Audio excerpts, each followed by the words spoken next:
Bonjour à toutes et à tous, bienvenue dans les gardiens du quotidien. Dans les transports en commun, une nouvelle pratique inquiète de plus en plus. Des individus utilisent des caméras miniatures fixées à leurs chaussures pour filmer sous les jupes des passagères. Ces gadgets, vendus autour de 200 €, sont présentés comme des outils fun ou sportifs, mais rapidement, ils se transforment en instruments de voyeurisme. Des jeunes femmes témoignent de leur stratégie de protection, shorties, leggings, voire jupes short pour éviter de voir leur intimité exposée sur Internet. Depuis 2018, la loi réprime le upskirting avec jusqu'à 1 an de prison et 15 000 € d'amende. Mais les condamnations récentes montrent que cette pratique ne disparaît pas. En 2021, un ingénieur du lot a été condamné pour avoir filmé avec ce procédé. Et en 2024, un sexagénaire a écopé de 8 mois de prison. La question reste entière. Comment protéger les femmes face à des caméras de plus en plus miniaturisées et indétectables? De l'atteinte à l'intimité dans les transports, nous passons maintenant à une autre affaire révoltante, celle d'un vol qui touche directement une association caritative indispensable en France. À Montauban, dans la nuit du 15 au 16 septembre, les Restos du Cœur ont été victimes d'un cambriolage d'ampleur. Un camion de distribution et près de 600 repas destinés aux plus démunis ont disparu pour un préjudice évalué à 60 000 €.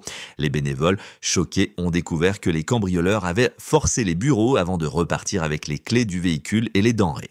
Le site ne disposait ni de caméras ni d'alarmes, compliquant les investigations. Malgré tout, la distribution a été maintenue grâce à la solidarité et au stock restant. Mais cet acte soulève une fois de plus la vulnérabilité des associations caritatives face à la criminalité.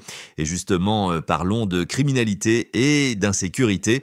Cette fois-ci, c'est un député en pleine rencontre avec des habitants qui s'est retrouvé face à une menace directe.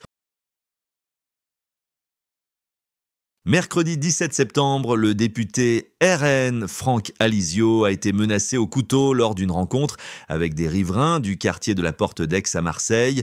L'individu en situation irrégulière a été maîtrisé avant d'être interpellé par la police. Aucun blessé n'est à déplorer. Dans son communiqué, le député a dénoncé la dégradation de la situation dans ce secteur entre trafic, rixes et squat et appelle à une action forte des pouvoirs publics.